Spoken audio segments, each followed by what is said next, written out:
listener production.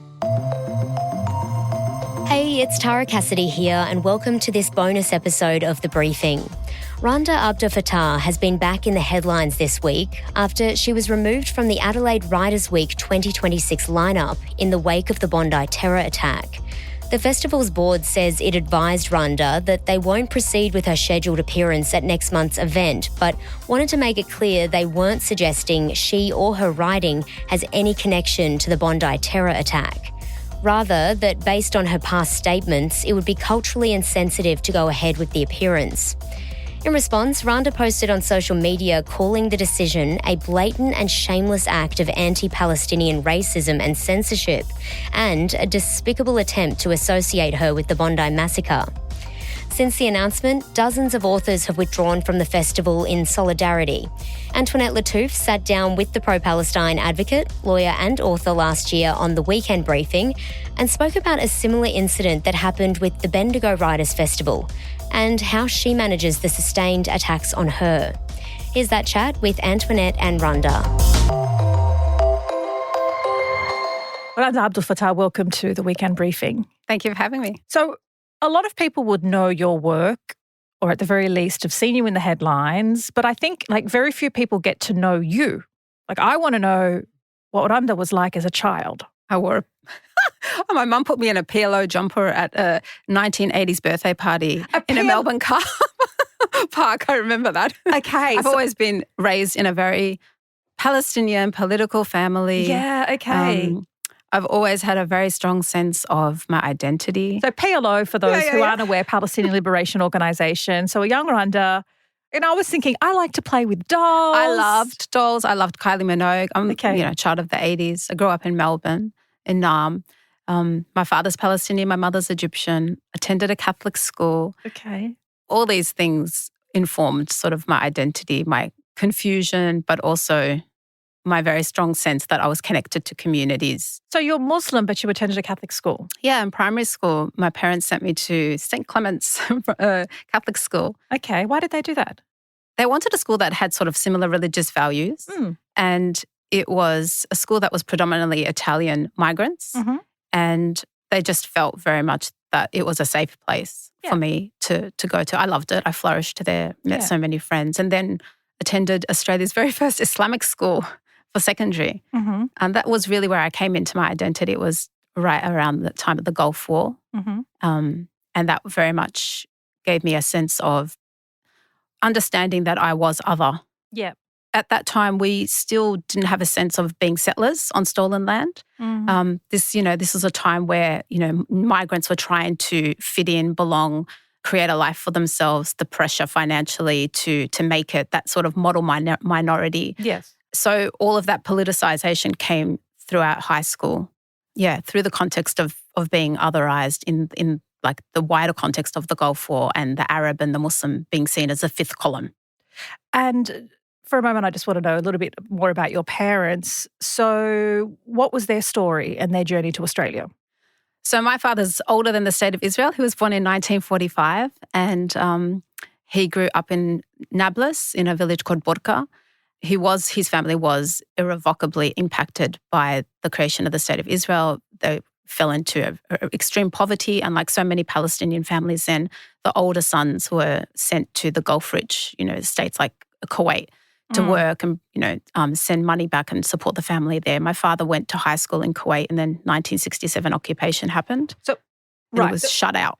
Right. So they weren't driven out in the Nakba. They still remained, albeit in poverty. Yes, my grandmother and my aunts remained, and then my uncle and my father went to Kuwait. And then during the 1967 war, they were not allowed to return. So he became stateless and got a scholarship with the United Nations Refugee Works Agency to study in Egypt. And then after he finished his master's, he had a choice between the UK and Australia and was told the weather's better in Australia. So he chose Australia. Yeah. And so presumably he met your mum in Egypt? No, here in Australia. Okay. Yeah.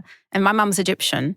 And also her family, again, impacted by the wider implications of colonialism and we're going to do a long history lesson. I won't, but because of the nationalisation with Jamal Abdel Nasser, President Jamal Abdel Nasser, my grandfather, who was a very, very prominent architect, lost everything and decided that the writing was on the wall in Egypt and they would need to migrate. So came to Australia. So you're in an Islamic school in high school and you write your first novel in year 10? Yeah, I wrote sort of about a 90,000-page novel. Yeah, I was a nerd. But it was 90,000 pages or 90,000 words? 90,000 words. Okay, so because I'm almost finished my book and it is not easy to write 90,000 words. It's taken me a long time. It took about a year working on the weekends, and I had never, in my mind, it was a book where I wanted to see myself in fiction because I've always loved writing and reading. Yeah. And I kind of felt that I wanted to write the story of just growing up as an Australian Muslim wearing hijab, because I wore hijab in high school, and all the complications of doing that. It was very much a book set in a time where we were just desperate to be seen as human, as normal, as, we were always trying to create our identities in response to what we weren't, the stereotypes. So it was very much sort of a defiance against those like very dominant stereotypes about us and generalizations, to speak back to that. What is the book called? It's called Does My Head Look Big in This? So I put it aside. It was rejected by publishers, but such beautiful rejection letters. I still have them. Yeah. Like, this is the first book that's been written by a Western, raised Muslim, but go away, like grow up a little bit, improve the writing. Yeah. And you came back to it? I did. I got married. I moved to Sydney, started working as a lawyer, and wrote it on the train ride from Quakers Hill Station to the city. On the way and on the way back, and edited it at lunchtime. And so how much did it change and evolve from 16-year-old to 20-something-year-old? The plot stayed the same. Yeah. The writing just got better. And of course, something else happened, 9/11. So it became a post-9/11 novel. I'm keen to know what drew you to study law and arts. Again, it's like from a family where like the sense of justice and the sense of standing up for truth, for defending others, was just something that it was just inculcated from a young age. My mother's a teacher as well. And it was very much the way I was raised and socialized. And I've always loved words and writing. So it felt like just a natural progression for me to do arts and law. From that arts and law degree, from that first book as a 16-year-old, you've now written 12 books. We're going to talk about Discipline, your most recent books. But what for you has been the most kind of satisfying or rewarding experience? And was it having your initial idea as a 16-year-old finally published? Was it one of the many awards that you've won? What is it that means the most to you? What means the most, I think, is when young people from my community write to me. And, I really don't mean this in a very sort of cliche way, but I have always felt that sense of wanting to write for my community, for their gaze primarily, rather than a wider audience. And for them to say to me that they feel validated or that they feel seen, there's nothing that compares with that. No review compares with that, or no award, because like that raw honesty from a young person is just, it's the best compliment that you can receive, to have given somebody a chance to be themselves in a book, to see themselves, to have, their deepest, darkest fears and anxieties dramatized in a way where they can explore it in a safe way. I think, that means a lot. Well, I guess for teenagers, everybody struggles with identity. It's not something particular to women. It's not something for women from ethnic minority backgrounds. But when it's politicized, when your identity is politicized, it becomes a whole lot harder. Were you writing, in a way to fill the void that we had growing up, because there was looking for Alibrandi? Yeah, that was on my keyboard. Looking for Alibrandi because, she was an Italian girl, was it? An ethnic girl at a school and wanted to have a boyfriend or something, and that was the closest we could get. Did that inspire the beginnings of some of your writing, trying to fill that gap? Inspiration. It was, okay. It was on my quite keyboard, specifically. like literally, It blew me away. I think it was one of the very first novels that sort of delved into that without making the novel about identity. Yes, So it just happened that she was Italian. And with my first book and the books after that, I really wanted to show exactly that, the full complexity of being somebody who has these multiple intersecting, identities, and not to say, look, we're like you, but to actually honor those experiences. And again, just give a voice to those who don't see that in books, unless they are the enemy in a book, or the problem character, or just some cliche one-dimensional character. You're clearly somebody many young women look up to, but being one of the first can be really tricky because when you're at the front, it means the attacks only have one place to land. That's been heightened for you in the past couple of years, but it's not new. Talk me through what it has been like being an academic with a Muslim background who is vocal about politics, about identity, and about human rights. It's not something that I would have any other way. It's just I feel that this is who I am, and I could easily have a really fantastic academic career if I shut up. I could, climb the ranks, but I've seen what that does. It means that you get to the top and you won't sign a statement of solidarity for Palestine. You can get to the top of a discipline in which you've written countless books and articles about genocide, but you won't even say genocide. You won't even speak up against it. So I know what success and ambition gets you in academia or in law when I was a lawyer. And I don't aspire to that. I aspire to being able to look myself in the mirror and say that I stood up for people who are being massacred, that I stood up for the truth. And to me, of course there are risks that come with speaking, but honestly, genuinely, who am I to even complain about that when people are making the ultimate sacrifice in Gaza with their lives? So for me, I'm not doing it for them, I'm doing it for myself. You've been suspended from your role at Macquarie University. You're clearly someone who's determined, but what has been the most harrowing attack on you? Has anything given you a moment to pause and go, okay, maybe not. Maybe I shouldn't keep talking. Maybe I need to pull back. Maybe I need to, soften my language. No, never. It's never even occurred to me. The harder they go, the harder I will go, because I feel a responsibility. You said before that I was one of the first. Yep. Okay. So I wrote one of the first books. And I take a lot of responsibility with that. There is absolutely no point in marking a path if it stops after you and if it just makes your life easier and doesn't actually expand the horizon of freedom and liberation for other people coming behind you and alongside you. So it's never been an option. You asked me what the most harrowing. I think the most disappointing experience has been having my Australian Research Council's grant suspended, because it was so heavily politicised. It really was a coordinated campaign, which they took credit for, between Murdoch media, between the coalition, between pro-Israel organisations. That was the culmination of months of going after my job. And to see institutions buckle like that, to see people sacrifice all the values that they profess to hold dear as an institution, as an academic institution, to see the Minister for Education capitulate like that was extremely disappointing. But it just mobilises and emboldens me and empowers me to know that, obviously my voice makes them afraid. And that means I'm just going to keep pushing. You speak about being afraid, and obviously that is linked to safety. And it was these notions of safety and afraid that was one of the things that you were criticised for, where you said that Zionists shouldn't have cultural safety on university campuses. And this was when there were a lot of encampments at universities in protest to Israel's actions and in support for Palestinian human rights. There has this been real weaponization and focus on safety. And how do we manage the subjective feelings that some people may feel unsafe? So if a Jewish student says, I feel unsafe, and that is their subjective feeling, that is how they feel. We can't deny how somebody feels, with the objective facts about human safety that we're currently witnessing. Yeah, because feelings aren't facts. But to go to the point about the cultural safety tweet, which got me in a lot of trouble, it was actually in direct response to what happened to a group of artists who were invited to the Victorian State Library to run poetry and writing workshops online, including Omar Sakr. And one of the reasons cited as an excuse to sack them from that role was that they threatened the cultural safety of participants.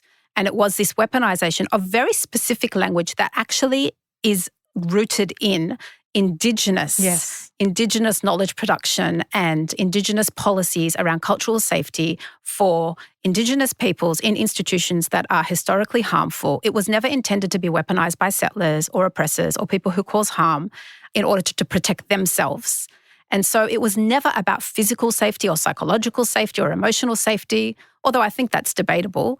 And I also made it very specific that this idea of cultural safety, we don't extend it to misogynists. We don't extend it to homophobes. We don't extend it to white supremacists. And in the same way, we shouldn't extend it to Zionists on the basis that it is a political ideology. I have no issue. In fact, I stand firm that everybody has the right to physical safety. Everybody has the right to safety. And, Muslims, Jews, Buddhists, atheists all have the right to safety. But this was a very, very particular language that I was using and context. And then, of course, it was completely not only weaponized, but very disingenuously appropriated to claim, even under parliamentary privilege, that I said that Jews don't have the right to safety. So completely misquoting my words to push that agenda that I am anti-Semite. Yeah, right. It just feels wild. It is wild. It just feels wild that when we talk about, a notion of cultural safety against the backdrop of human beings not being safe to go and collect a bag of flour during a genocide and a man-made famine. We talk about the idea of cultural safety on campus when it comes to students who are protesting the right of civilians to feel safe while they're sleeping in their tents. This is the violence of it. And this is like, you asked me before about what do you say to a Jewish student on campus who feels unsafe by these protests? I would say, what is it about protesting genocide that frustrates you and makes you feel unsafe? It's not my problem. That is a problem that you need to go seek therapy on. If protesting genocide disturbs you, then I'm not going to do the work for you to ask you, where is your humanity? And again, just this complete dissonance between the fact that there are bombs dropping, there are drones and robot explosives dropping on human beings in Gaza. And I'm supposed to worry about whether some words are going to offend somebody who supports those bombs dropping, who supports my genocide. It is the essence of anti-Palestinian racism to ask me as a Palestinian to think about, how do my oppressors feel? There was a moment, because Randa, you and I have known each other for a long time, when I did see that tweet and I just thought, maybe I should reach out to Randa because I know how this could be misconstrued. Yeah. And I know how this may be weaponized. And you want to know why I didn't? I stopped myself because I thought, I'm not here to tell a Palestinian woman how to feel and what arrangement of words to use when objecting a genocide. This is something that I and other people, Palestinians in particular, within workplaces are constantly having to do in multiple disciplinary meetings and, talks on the side. Can you just tone down your language? Can you just, use different metaphors or different verbs? And I have to keep saying, we are not allowed to be angry. We are not allowed to be completely freaking out about what we are witnessing live streamed on our phones every day. And yes, sometimes we might use language that isn't palatable to you. But I hope that genocide isn't palatable to you. And very often when my tweets are misquoted, what they always conveniently erase is that I'm often quote tweeting an image or a video. Yes, of atrocity. Of horror, absolute horror. And it's always my rage and my anger and my righteous anger is always seen in a vacuum, which goes back to this idea that we are just angry Arab women because it's gendered as well. We are irrational. We are haters. It's never, ever contextualized within the context of their oppression and their genocide.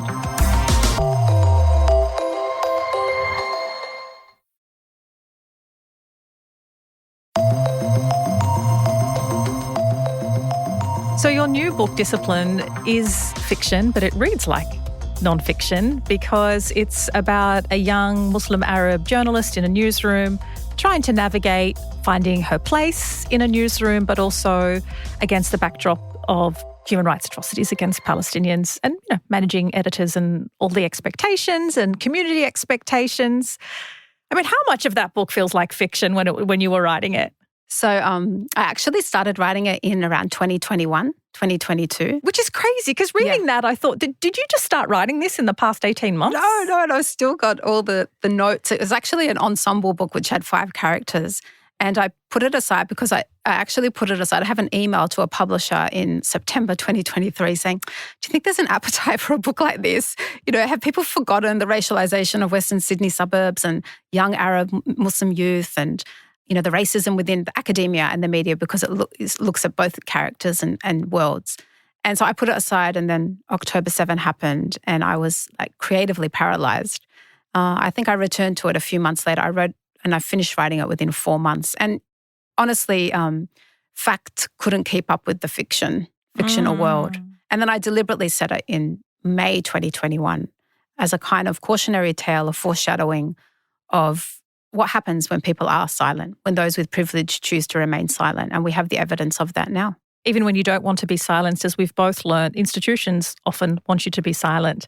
We must talk about Bendigo Writers Festival, because the very book that you were there to promote, which ironically, I don't even know if you can say ironically, which madly canvasses all of the things that then happened to you when a memo went out to authors.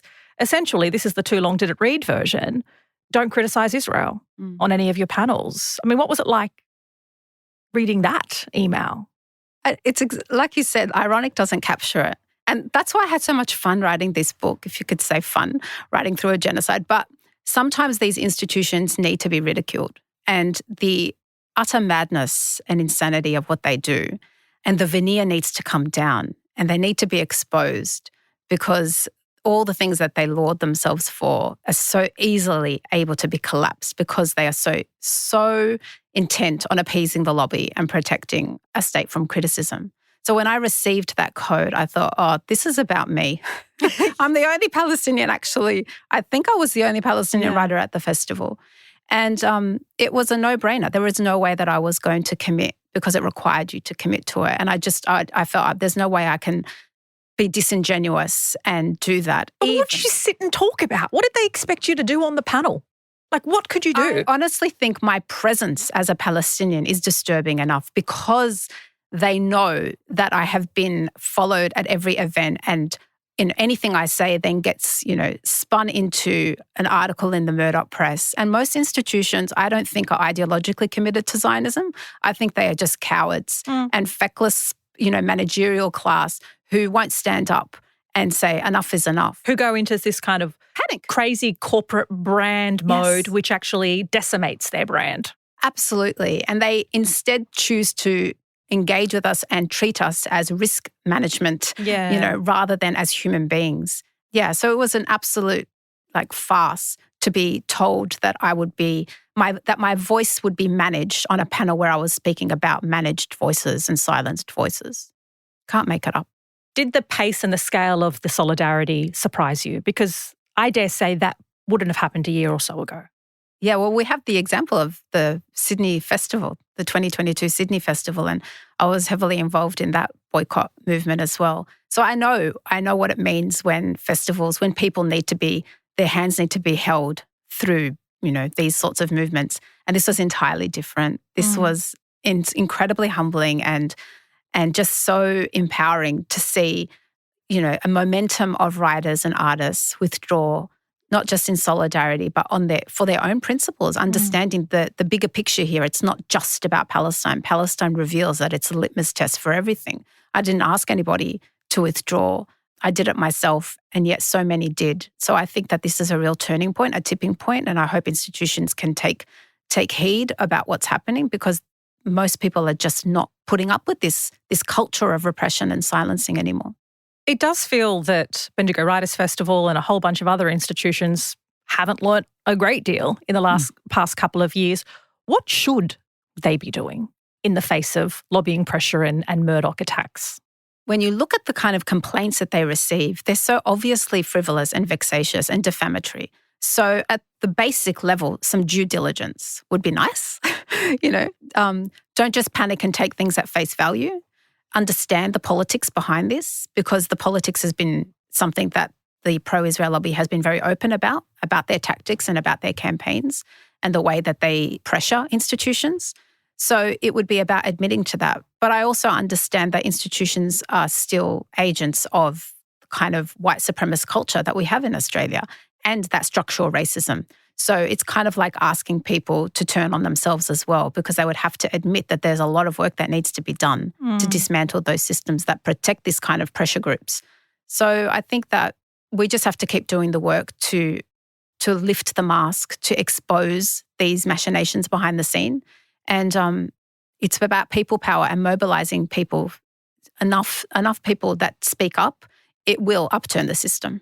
Is it evidence that boycotts work? Yeah, absolutely. Obviously, when you have a boycott, there are people who get hurt. And, the local businesses, the bookshop that, was just so beautiful and withdrew as well. So many people are impacted.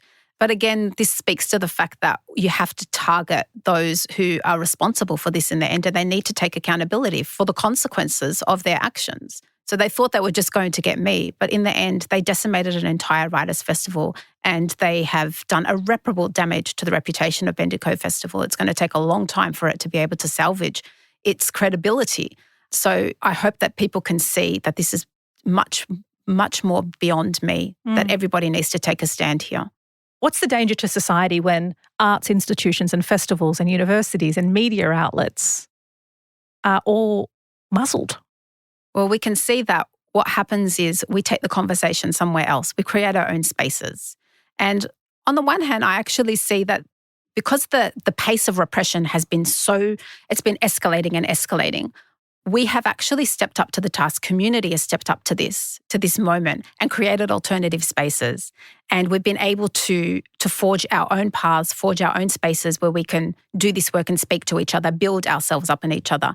And I think that's what they fear as well. So sometimes there is a seduction in thinking being in the mainstream, being platformed is where power lies, is where your voice can be heard. And of course, you want to reach mass audiences. But there is also a lot of power in being in the margins. You're doing the work on the ground with people in solidarity. You're building up your capability to stand up to that kind of power. So I don't think it's all entirely lost, but people need to be held accountable and institutions need to be accountable. You don't get to talk about diversity, equity, inclusion and acknowledgements of country when you're doing this kind of stuff. So you can either own up to who you really are or face the music.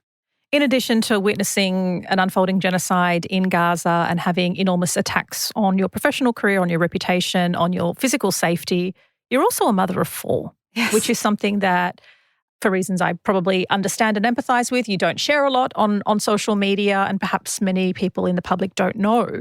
You still have to be a parent in all of this madness. What has that been like for you? It's been the most challenging part of everything, of being a Palestinian, actually. Parenting in a genocide.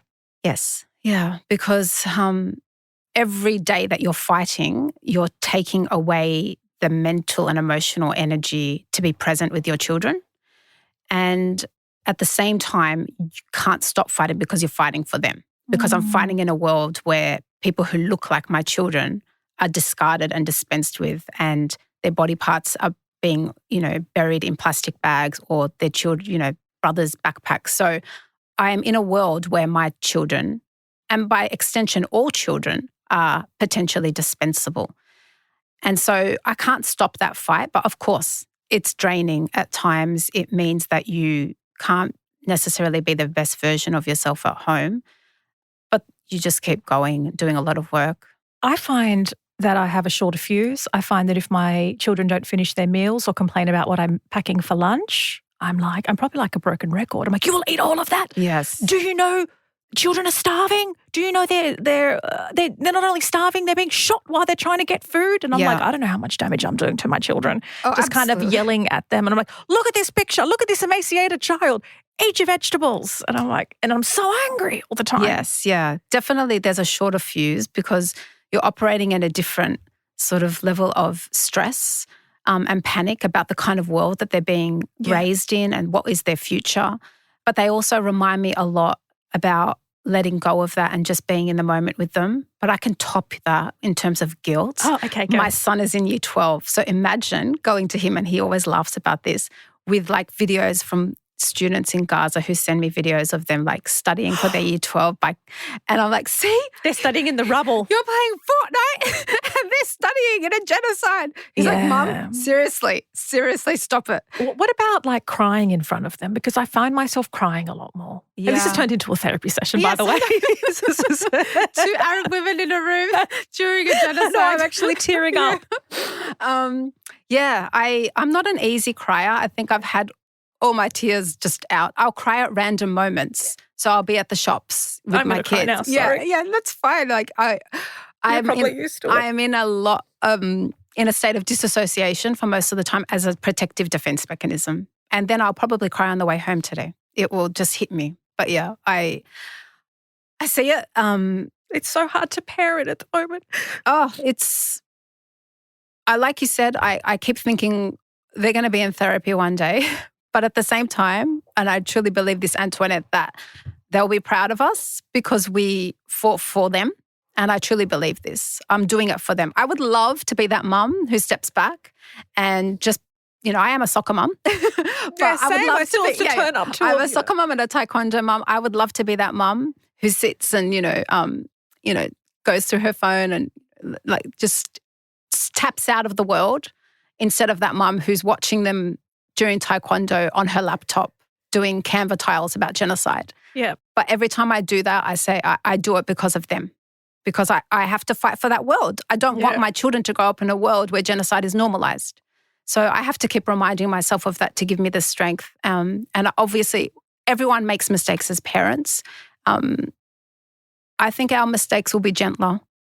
I honestly think that, because it's coming from a place of complete and utter care and revolutionary love. So I think we can take comfort in that. Thank you so much for your time, Randa. Thank you so much. Thank you, Antoinette. That is Randa Abdel-Fattah, lawyer, academic, and her latest book, Discipline, is available now.